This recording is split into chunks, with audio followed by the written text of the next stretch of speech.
नमस्कार, आप देख रहे हैं आपनो भोपालगढ़ और मैं हूं जीताराम जाखड़। राजस्थान में फिर से उपचुनाव की तारीखें घोषित हो गई है और पूरे देश प्रदेश की नजरें इस बार फिर क्यूंसर की सीट पर टिकी हुई है। हालांकि क्यूंसर की सीट हर चुनाव में एक हॉट सीट बनती हुई नजर आती है, लेकिन इस बार फिर एक हॉट सीट बनने जा रही है। पूरे प्रदेश की नजरें क्यूंसर की सीट पर टिकी हुई है। हालांकि टिकटों की घोषणा अभी तक हुई नहीं है, लेकिन राजनीति की गलियारों में और गांवों की गलियों में राजनीति की चर्चाओं में बड़ा विषय बना हुआ है कि इस बार कांग्रेस, बीजेपी और आरएलपी में गठबंधन या कौन किसके साथ गठबंधन करेगा या कौन प्रत्याशी किसे बनाएगा, ये समय और वक्त बताएगा। लेकिन मैं पिछले चुनावों का आंकड़ा और जिस प्रकार पिछले चुनावों का समीकरण रहा था वो थोड़ा मैं आपको समझाना का प्रयास करूंगा। उसके साथ तमाम वीडियो है वो इसी फेसबुक पेज और यूट्यूब चैनल पर आते रहेंगे। अगर चैनल पे नए हैं तो फॉलो जरूर करें, यूट्यूब पर देख रहे हैं तो सब्सक्राइब जरूर करें। हालांकि 2018 की बात करें तो हनुमान बेनीवाल और सवाई सिंह चौधरी के बीच में बड़ा मुकाबला देखने को मिला था, जिसमें हनुमान बेनीवाल ने जीत हासिल की थी। मात्र 16,948 वोटों से हनुमान बेनीवाल ने जीत हासिल की थी। उसके बाद में हनुमान बेनीवाल ने सांसद का चुनाव लड़ा था, जिसमें हनुमान बेनीवाल ने जीत हासिल की।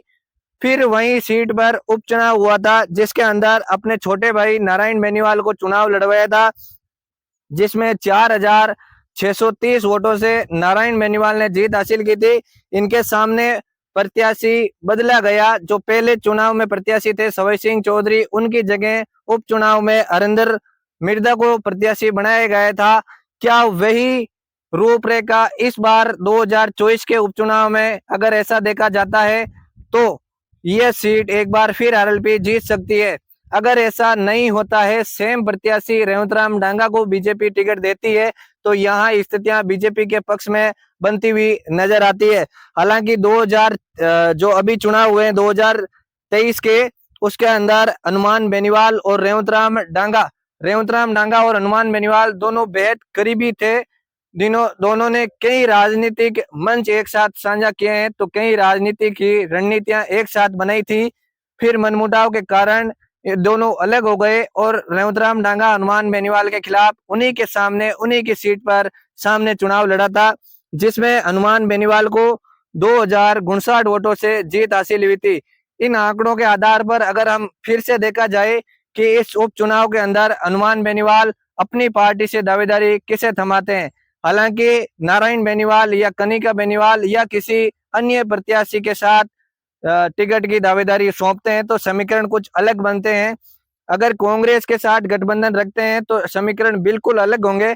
मैं तमाम अभी क्यूंसर में मौजूद हूँ, यहाँ के गाँव में जा रहा हूँ और वहाँ के वीडियो है वो इसी चैनल पर आते रहेंगे। तब तक के लिए आप मेरे साथ बने रहें। तमाम टिकटों की बात है, अगर रेवंतराम डांगा और हनुमान बेनीवाल की पार्टी से रेवंतराम डांगा बीजेपी से टिकट लेके आते हैं तो समीकरण जो चुनाव में हुए थे 2023 में वही वापस देखने को मिल सकते हैं। लेकिन रेवंतराम डांगा की जगह अगर टिकट बीजेपी किसी अन्य प्रत्याशी के हाथ में देती है तो समीकरण धरातल पर बिल्कुल बदल सकते हैं।